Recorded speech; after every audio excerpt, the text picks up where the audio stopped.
Hallo, welkom by Volksprys. Reg, ons kuier by 'n remkuil boerdery.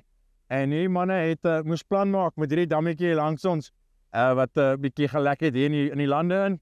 Praat met Johannes oor wat hier aangaan het, wat gebeur het en hoe hulle 'n oplossing kry het vir hierdie dam wat lek. Johannes, hoe gaan dit? Goed, dankie. Dennis. Gewoonlik is dit elke keer dat ek mekaar sien daar in Bloemfontein. Hierdie jaar kry ek jou in jou op jou tuislande. Sê vir my, wat is die hoofprobleem hier op die dam gewees, op die damwal?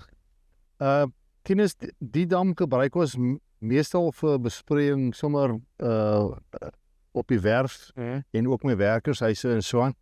Maar die dam het lekker gelek, man. En ons het hom 'n bietjie groter gemaak op 'n stadium en toe lek hy sommer erg.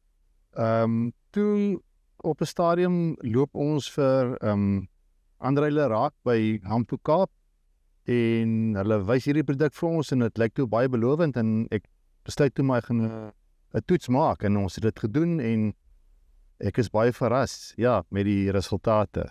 Nou gewoonlik as hulle die ding dan sprei dan die drone oor en hulle doen die hele area.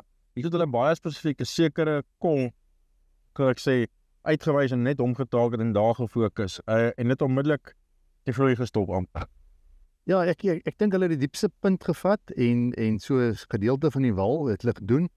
En ek kon na 2 dae kon jy al sien in die water, die water begin ophou met loop. So die water het letterlik uit die wal uit gedreineer en jy kon dit sien, daar's 'n gedeeltes op die grond wat ons nie kon plant nie.